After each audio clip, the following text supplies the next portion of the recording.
इस बीच आप लोग भी अपने अपने सवाल तैयार कर लें। ये ध्यान रखेंगे कि मैं यहाँ से सवाल लूंगा, आप लोगों को अपना हाथ ऊपर करना है, अपना नाम बताना है और अधिकतम 3 वाक्यों में अपना सवाल पूरा करना है। कई लोग सवाल की जगह भाषण देने लगते हैं, उससे आज बचना है।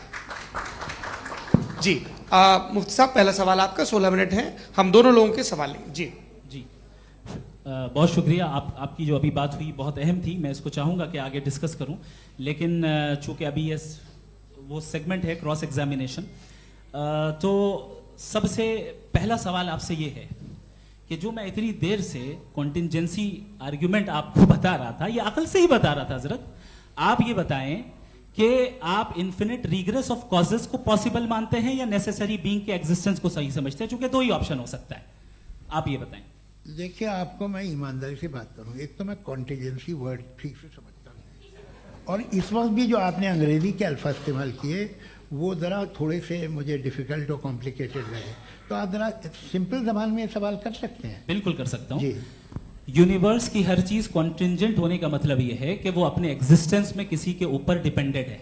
जो भी चीज डिपेंडेड होगी वो चीज इंडिपेंडेंट नहीं हो सकती, तो उसका कोई ना कोई कॉज होगा।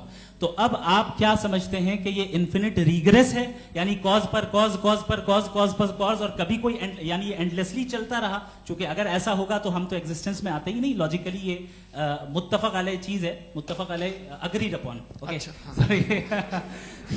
इस पे हमने एग्री किया था कि मुश्किल शब्द आएगा तो अर्थ बताना पड़ेगा। तो इन्फिनिट रिग्रेस तो पॉसिबल नहीं है, तो कहीं ना कहीं आपको रुकना पड़ेगा ऐसे नेसेसिटी पर। नहीं, कोई जरूरत नहीं रुकने की। किसने कहा आप रुकना पड़ेगा? आप रुकते हैं खुदा पे, आप नहीं रुकते। आप कहते हैं वो हमेशा से, जब उस वक्त से जब वक्त नहीं था।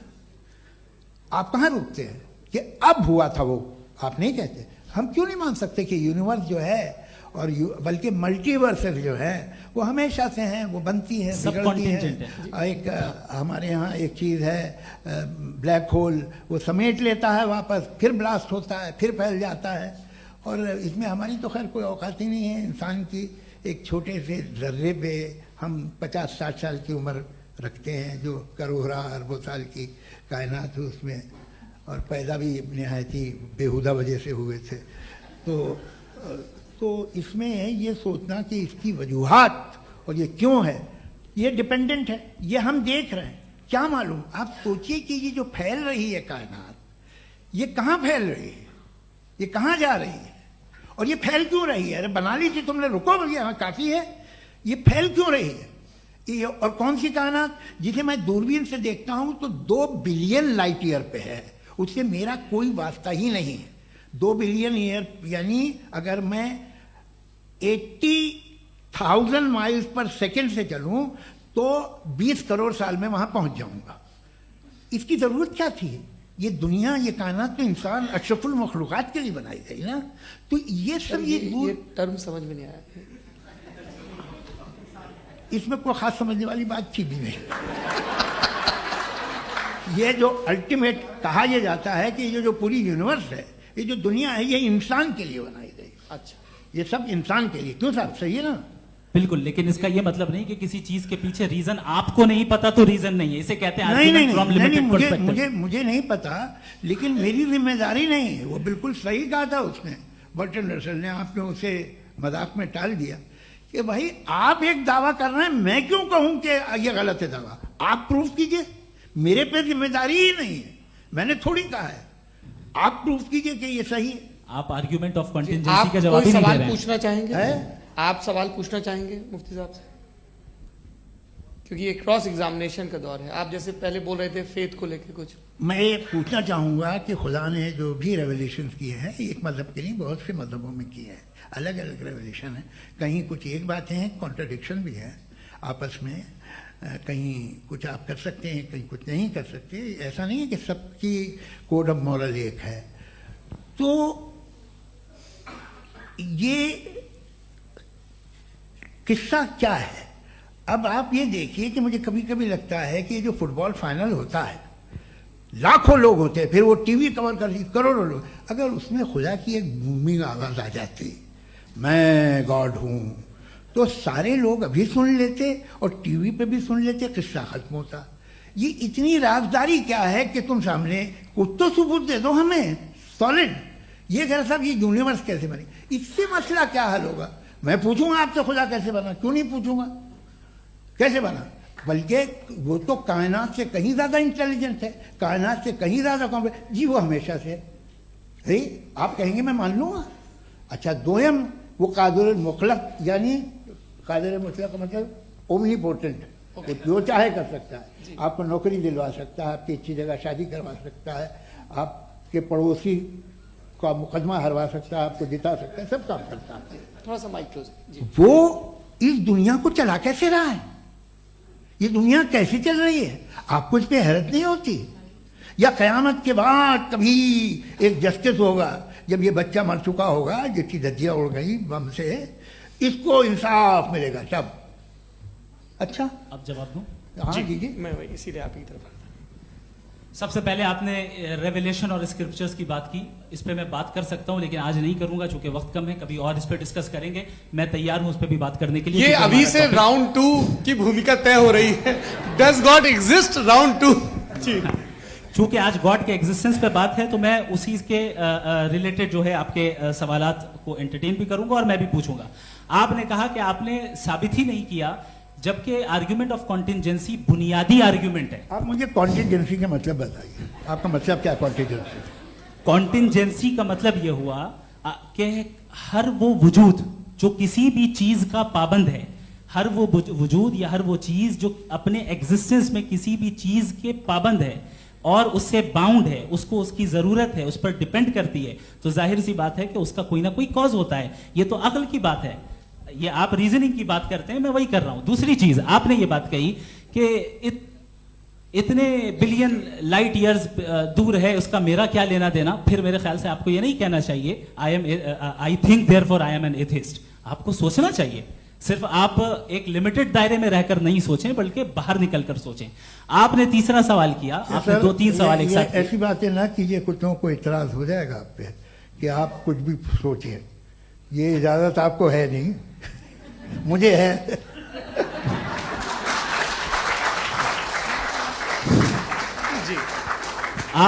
आपने प्रॉब्लम ऑफ इविल के ताल्लुक से सवाल किया और बार बार आप एक लफ्ज रिपीट कर रहे हैं कि ओमनीपोटेंट गॉड है, ऑल पावरफुल गॉड है। यही तो दरअसल समझना है कि गॉड का कॉन्सेप्ट क्या है। प्रॉब्लम ऑफ इविल जो है, प्रॉब्लम ऑफ इविल दर हकीकत 2 असम्पशंस पर कायम है। अगर आप इन 2 असम्पशंस को समझ जाएं तो ये प्रॉब्लम नहीं रहेगी, आर्ग्यूमेंट आपको समझ में आ जाएगी कि ये कोलैप्स कर जाता है। पॉइंट नंबर 1, यानी जो आपका सबसे पहला फॉल्स असम्पशन है कि गॉड मर्सीफुल है, ओमनीपोटेंट है, दुनिया में जुल्म हो रहा है। लेकिन आपको यह समझना चाहिए कि हमारे वर्ल्ड व्यू के मुताबिक गॉड सिर्फ ओमनीपोटेंट और सिर्फ मर्सीफुल नहीं है, बल्कि वो ऑल वाइज भी है और वो ऑल नोइंग भी है। उसके हर काम के पीछे हिकमत और विजडम है। ये कोई जरूरी नहीं है कि वो हिकमत और विजडम आपको समझ में आए या मुझे समझ में आए। अगर आप जो समझ रहे हैं उसके मुताबिक आप फैसला कर रहे हैं, ये लिमिटेड पर्सपेक्टिव से आर्ग्यूमेंट है। और इस चीज को हम अपनी दुनिया में, अपने लाइफ में, डेली लाइफ में इस प्रिंसिपल को एक्सेप्ट करते हैं। हम जब किसी डॉक्टर के पास जाते हैं, डॉक्टर के पास जाकर वो अगर उसने हमें कोई दवाई दी है तो हम ये तो नहीं कहते कि जब तक आपके पास जितना नॉलेज और जितना विजडम नहीं है, आपने क्यों ये दवाई दी है, तब तक हम इस चीज को एक्सेप्ट नहीं करेंगे। नहीं कहते, हम उसकी अथॉरिटी को तस्लीम करते हैं। क्यों? क्योंकि उसकी हम जानते हैं कि वो नॉलेजेबल है, वो विजडम वाला है, हमसे ज्यादा नॉलेज और हमसे ज्यादा विजडम है। बताएं सर। मैंने डॉक्टर में और खुदा में बड़ा डिफरेंस है। डॉक्टर पढ़ा लिखा होता है एक, तो मैं उसकी बात सुनूंगा। दोयम ये नहीं कुछ जवाब तो ये भी नहीं है सर प्लीज, आप अगर सब ऑडियंस से बोलने लगेंगे तो फिर मतलब नहीं सिविलाइज्ड बहस का। मतलब आप ये कहें कि चूंकि आप डॉक्टर पे बिलीव करते हैं इसलिए खुदा पे बिलीव किए, क्या ये मिसाल आपको समझाने के लिए आर्ग्यूमेंट है, इस पे आपको एतराज नहीं है। तो सिंपल बात ये है कि मैं अगर ये यकीन कर रहा हूँ कि एक ओमनीपोटेंट, उसकी मसलहत है, ये जो बच्चे मर रहे हैं ये मसलहत है उसकी, मुझे नहीं चाहिए इसकी मसलहत। उसकी मसलहत नहीं, यही तो समझना है, मतलब एक्सपीरियंस। अच्छा, इस आपने अभी मेरी बात पूरी सुनी नहीं। मैंने कहा आपका पूरा आर्ग्यूमेंट 2 फॉल्स असम्पशंस पर है। एक फॉल्स असम्पशन मैंने बता दिया, दूसरा फॉल्स असम्पशन ये है कि इस दुनिया में इविल के होने का कोई गुड रीजन नहीं है। जबकि हमारे पास बाज रीजंस मौजूद हैं, हमारे पास बाज वजूहात मौजूद हैं। अगर इस दुनिया में इविल ना हो तो आप गुड को डिफाइन कैसे करेंगे? अगर जुल्म ना हो आप इंसाफ को समझेंगे कैसे? अगर तारीकी ना हो तो आप लाइट को समझेंगे कैसे? बहुत अच्छे। अभी और सुन लें, अभी और बाकी है। ये तो बात बहुत पसंद आई साहब मुझे, कि जब तक रेप ना हो तब तक औरतों की इज्जत का ख्याल आपने मेरा जवाब पूरा सुना ही नहीं। जब तक के बच्चों का कत्ल ना किया जाए तब तक आपको बच्चों की मासूमियत की इज्जत है। आपने पूरा जवाब सुना ही नहीं। क्या बात है, क्या आपने नुक्ता निकाला हुआ? आपने पूरा जवाब सुना ही नहीं। आप सुन लें, मेरी बात सुन लें। ये मैंने आपको एक चीज बताई। दूसरी चीज, इस दुनिया में हम आए हैं टेस्ट के लिए, हमारा टेस्ट हो रहा है और हर इंसान का अलग अलग अंदाज में टेस्ट होता है। और इस दुनिया में अगर इविल मौजूद है तो वो इविल जरिया है हमारे अंदर ह्यूमन नोबल क्वालिटीज को डेवलप करने का और अलग अलग फील्ड में प्रोग्रेस करने का। और अगर हमारे अंदर और इस दुनिया में इविल नहीं होता तो बताइए टेस्ट का मतलब क्या होता? अगर मैं अपने स्टूडेंट को एमसीक्यूज दूं और उसमें सिर्फ राइट आंसर लिख कर दे दूं और कहूं तुम्हारा टेस्ट हो गया, ये मीनिंगलेस है। इस दुनिया में अगर हम टेस्ट के लिए आए हैं तो जाहिर है गुड एंड इविल दोनों मौजूद है। तो अगर गुड एंड इविल दोनों मौजूद है तो ये इविल भी खुदा का बनाया हुआ है। जी हाँ, खुदा का बनाया हुआ है। लेकिन अच्छा, चलो अच्छी बात। जी बिल्कुल, तो बिल्कुल मतलब खुदा ने बनाया। अभी तो ये है कि जो मेजॉरिटी है दुनिया में वो इविल है, तो ये खुदा एक्चुअली इविल के साइड पे लग रहा है मुझे। बिल्कुल भी नहीं, मैं बताता हूं। मेजॉरिटी में तो वो है। क्या बात कर रहे हैं भाई आप? मैं बहुत कोई भी जो मुंसिफ होगा, चाहे आपका अपना घर हो जिसके आप सबसे बड़े हैं, चाहे आपकी ऑर्गेनाइजेशन हो जो आप चलाते हैं, वहां पर आप इविल रखेंगे साबित करने को कि बाकी लोग शरीफ हैं। मेरी बात सुन क्या लें। ये आर्ग्यूमेंट ही गलत है? अगर कि जब तक के कोई इविल नहीं होगा तब तक के शरीफ आदमी शरीफ नहीं लगेगा। अगर एग्जामिनर गलत ऑप्शन दे रहा है तो एग्जामिनर इविल नहीं हो गया। जो गलत ऑप्शन को सेलेक्ट कर रहा है वो फेल होगा। क्रिएटर ने इविल को बनाया है लेकिन वो इविल नहीं है। अच्छा सुनिए मेरी बात, एक- लेट मी एक- कंप्लीट एक- एक- सर, हाँ। Let me complete sir. जी जी। क्रिएटर ने इविल को बनाया है टेस्ट के लिए, वो इविल नहीं है। इविल वो होगा जो उसे इख्तियार करेगा। छुरी को बनाने वाला गलत नहीं होता है, छुरी का गलत इस्तेमाल करने वाला गलत होता है। रेप को कैसे गलत इस्तेमाल करते हैं? रेप इंसान के फ्री विल का नतीजा है। ये रेप कैसे गलत इस्तेमाल होता है? ये मुझे अब सुन लें, अब सुन लें। गलत इस्तेमाल होता है। हाँ मैं बता रहा हूँ ना, रेप कैसे गलत मैं बता रहा हूँ जी। कि जो इविल इस दुनिया में मौजूद है उसके कई सारे तरीके हैं। एक तरीका इंसान का अपना फ्री विल है। अब अगर कोई रेपिस्ट रेप कर रहा है तो इसका गॉड का कसूर नहीं है, वो अपने फ्री विल का गलत इस्तेमाल कर रहा है, उसको सजा मिलनी चाहिए। अच्छा। और उसी के लिए जहन्नम बनाई गई है।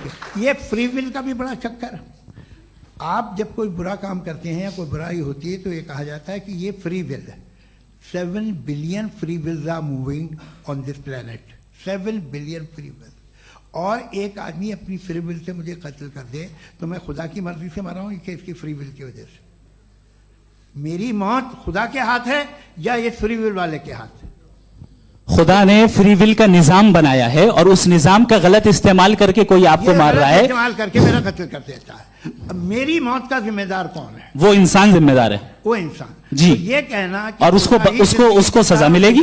तो अब आप आगे चलिए कि ये तय करना कि अल्लाह ही या खुदा, सॉरी अल्लाह ने, खुदा ही जिंदगी देता है, खुदा ही मौत देता है, ये गलत है। बिल्कुल गलत नहीं है। हाँ, नहीं, निजाम उसी ने बनाया फ्री विल का। निजाम मौत और हयात का उसी ने बनाया। You are contradicting yourself. अभी आपने कहा कि एक आदमी ने फ्री विल से आपको मार दिया, इसमें उसे फ्री विल दी गई थी, उसने गलत इस्तेमाल किया। 7 billion free wills are moving on this planet और आप चाह रहे हैं कि मैं सिर्फ खुदा का ध्यान करूं। ये 7 बिलियन फ्री विल्स को मुझे लुक आफ्टर करना पड़ेगा कि नहीं? ये तो तबाहियां कर रही हैं और तबाहियां ज्यादा हो रही हैं। बिल्कुल। तो अगर आप बताएं अगर खुदा नहीं है फॉर एग्जाम्पल, हाँ। तो आप इविल को कैसे डिसाइड करेंगे? यानी how can you define evil objectively without God? देखिए दुनिया में 2 तरह के जानवर हैं, एक जो अकेले रहते हैं जंगल में और एक जो ग्रुप्स में रहते हैं। ग्रुप में जो भी रहेगा, चाहे वो आपका फाउंडेशन हो, चाहे कोई क्लब हो, चाहे कोई पॉलिटिकल पार्टी हो, चाहे कोई यूनिट हो, उसमें आपको इंटरैक्ट करने के रूल बनाने पड़ेंगे। यानी लोग तय करेंगे। लोग तय करेंगे। अगर लोगों ने यह तय किया कि किसी का रेप करना सही है, आप जस्टिफाई करेंगे? नहीं, आपका फाउंडेशन तो ये हो गया ना कि लोग ही विल डिसाइड करेंगे। नहीं, अरे दुनिया में ऐसे ग्रुप्स हैं जो रेप को जायज़ मानते हैं सर्टेन हालात में। मैं डिटेल में नहीं जानूंगा, आप भी जानते हैं। ये जो आईसिस वाले थे इन्होंने क्या किया था, तो उन्होंने क्या किया उसका खुदा से कोई ताल्लुक नहीं है सर। मैंने सिंपल सवाल किया कि ईविल को आप डिफाइन करते कैसे हैं। आइए वापस आइए जी, आप साथ में तभी रह सकते हैं जब कुछ आप ऐसे उसूल डेवलप करें जिसमें हर एक का बेसिक तहफ़्फ़ुज़, हर एक का बेसिक राइट हो और हर एक को कोई आराम मिले।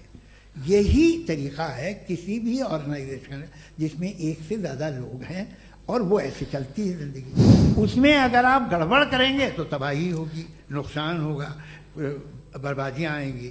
और अगर उसमें आप घर ले लीजिए ना, एक हस्बैंड है, एक वाइफ है, बच्चे हैं, वालदा भी हैं, 2 बहनें भी हैं, एक भाई भी है। अब इसमें कोई निज़ाम आपको चाहिए साथ में रहने का, और एक दूसरे पे भरोसा रहे, एक दूसरे के बहीख्वाह हों, एक दूसरे की मदद करें, ऐसी जिंदगी। सर आपकी बात आ गई। आप ये कह रहे हैं कि लोग डिसाइड करेंगे क्या सही है क्या गलत है, यही है? मेजॉरिटी डिसाइड करेगी क्या सही है क्या गलत है? अरे भाई बिल्कुल। मेजॉरिटी अगर ये कहे कि नाजी जर्मनी के साथ जिस तरह मेजॉरिटी थी कि जेनोसाइड करना सही है, आप जस्टिफाई करेंगे? उस वक्त आपका ये सवाल सिर्फ उसके बाद क्लोजिंग। हाँ, उस वक्त प्लेनेट पे जो लोग थे उनमें कितने लोग हिटलर को सही समझते? अच्छा, प्लेनेट की मेजॉरिटी तय करेगी, सोसाइटी की नहीं। प्लेनेट की मेजॉरिटी गॉड के एग्जिस्टेंस को सही मानती है, आप क्यों नहीं मानते? ये हेलो ये क्रॉस क्वेश्चन का राउंड यहाँ पर समाप्त होता है। और ये बड़ा अच्छा है कि इस तरह से फ्रेगमेंट कर दिया गया है ताकि जो मरकरी ऊपर जा रहा है नीचे जवाब दे दूं। जी, प्लेनेट की ज्यादातर मेजॉरिटी कुछ दूसरे मजहबों के खुदा को मानती है। आप उन्हें क्यों नहीं, आप तो मेजॉरिटी की बात कर रहे अच्छा, हैं। ये क्लोजिंग आप ये कह रहे हैं इविल और गुड को डिसाइड मेजॉरिटी करेगी, मेजॉरिटी जो कर दे वो सही हो जाएगा। क्लोजिंग इसको जैसा आप ही लोगों ने तय किया है उसी फॉर्मेट को फॉलो कर लेते हैं। हाँ। भाई मैंने तो भले लोगों पे एतबार किया और तब मॉडरेशन तय किया। जी, आपके पास 5 मिनट का वक्त है, क्लोजिंग आर्ग्यूमेंट है, उसके बाद हम ऑडियंस से क्वेश्चन आंसर लेंगे जावेद साहब के क्लोजिंग आर्ग्यूमेंट के बाद। ओके, बहुत शुक्रिया जी। हमारा जो टॉपिक है डज गॉड एग्जिस्ट, मैं इस पे इतने एकेडमिक तैयारी करके आया था। मुझे था कि मैंने सोचा था कि कई सारे मैं आर्ग्यूमेंट्स दूंगा, लेकिन वक्त की भी किल्लत और जावेद साहब बार बार इधर उधर चले जा रहे थे तो उसको भी थोड़ा एंटरटेन करना पड़ गया। डज गॉड एग्जिस्ट पे मैं एक ही आर्ग्यूमेंट दे पाया। आर्ग्यूमेंट्स बहुत हैं और डेफिनेटिव आर्ग्यूमेंट्स हैं, और मेरे आर्ग्यूमेंट को किसी एक राउंड में भी इन्होंने एंटरटेन नहीं किया और रेफ्यूट नहीं किया। एक राउंड में भी नहीं, एक राउंड में भी नहीं। और ना ही अभी आपका क्लोजिंग आर्ग्यूमेंट आएगा, नहीं, वो बता देना। Argument of contingency sir. अरे मैं आपसे कई बार कह चुका हूं कंटीजेंसी का मतलब अब मैं कैसे समझाऊं आपको? आपस में हाँ, आप और कितने आसानी से समझाऊं मैं, मुझे तो नहीं समझ में आ रहा है। आप अपनी आर्ग्यूमेंट ऑफ कंटीजेंसी उर्दू में बोल सकते हैं। हाँ, आप अपनी बात पूरी कर लें जी, आखिरी 4 मिनट। दूसरी चीज, just a minute please ma'am, can I talk? दूसरी चीज ये है कि आपने एक तो इसका जवाब नहीं दिया, दूसरा आपने गॉड के ना होने पर कोई डेफिनेटिव आर्ग्यूमेंट नहीं दिया, सिर्फ मजहब पे बात कर रहे हैं आप। मजहब तो आज हमारा टॉपिक ही नहीं था।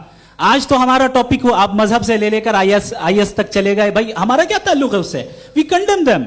और उसका गॉड से क्या ताल्लुक है? अगर कोई गलत काम कर रहा है, किसी ने किसी को कत्ल किया, किसी ने किसी का रेप किया, उसको सजा मिलनी चाहिए। और आपके पास कोई भी rational strong foundation of morality नहीं है।